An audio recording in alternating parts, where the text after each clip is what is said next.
Hi everyone, I'm going to be making some potato tuna cutlets. For that I've taken 500 grams of fresh tuna. I'm going to steam that in the pot over there. What I've done is I've washed it with a teaspoon of vinegar. Tuna is an amazing fish, but this one is dark in color, so the taste is a little different. I'm going to be adding a few things to the flakes before I add it to the potato cutlets, so I hope you keep watching. I'm also boiling about 4 medium-sized potatoes in salted water. I'll take the skin off and I'll mash these potatoes. This isn't a regular steamer. I had bought this from Copper Chef, Bed Bath & Beyond, New York. A lot of people ask me about this. It comes with an extra fitting like that, which becomes a steamer in the pot. You can use a regular dekchi handi and put in a strainer in there. You know how to do that. I'm going to cover and cook this, and I want this to be really soft. So I'm going to leave it on for at least 6 to 8 minutes and then check on it. Okay, I think that's done. I'm going to carefully take this and put it on a plate, and when it cools down I'm going to remove the fish from the bones and the skin. Once that's done, I'll lightly fork it. I steamed it for exactly 9 minutes. It all depends on the fish, and you just have to keep an eye on it.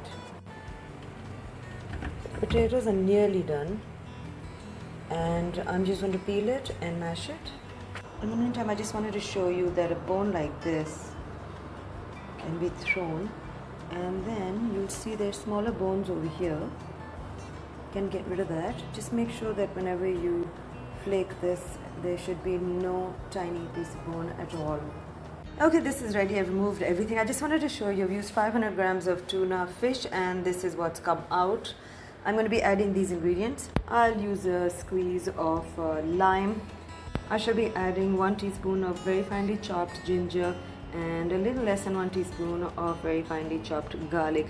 There's about 2 green chilies. There's 1 chopped up spring onions, the green and the white part.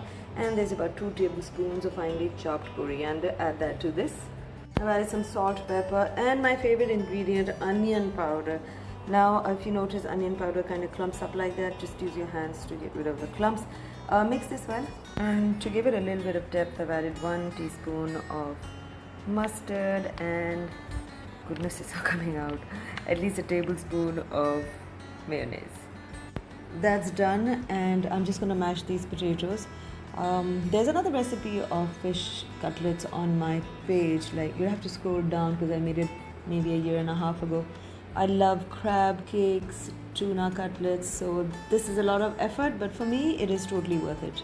To this I've added salt, and there's a big blob of butter, black pepper, there's a teaspoon of garlic powder, a teaspoon of vegetable stock powder which I had. If you don't have that, you can crush chicken stock and make it into a powder, or you do get chicken powder in the market.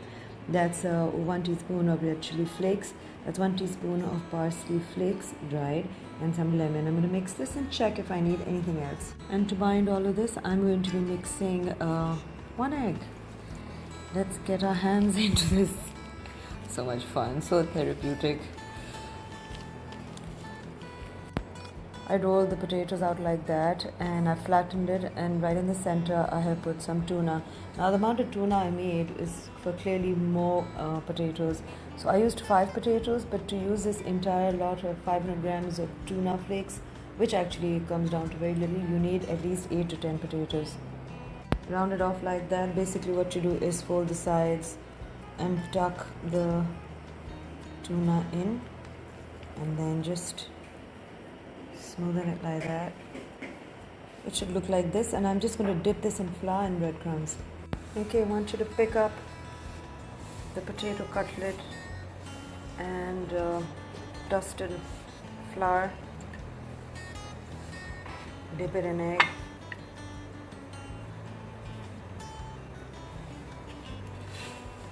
and basically just add on the crumbs, and this is what it should look like. This is what it looks like. These are big pieces, by the way. This one is more than enough for a person with a big appetite.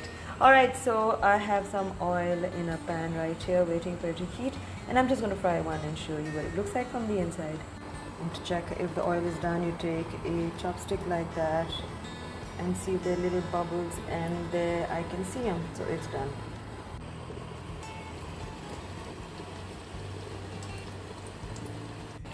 Turn this around only once. Make sure the oil drops off before you put it on a plate. Sorry. Okay, I had to include that blooper, that was really funny. You get the point, guys. And this is ready. This can be eaten on its own, guys. There's so much packed into this big fat cutlet. It's really fun to eat this with ketchup. And this is what it looks like from inside. It's really nice and crispy outside, and it's juicy inside. I really enjoy this.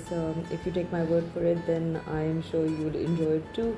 But do make it, guys. It's something that you can do and keep away in the freezer for a long time. If you can't find tuna in the market and you don't want to go through steaming it, etc., just use a can of tuna. Just make sure you throw the brine or the oil out.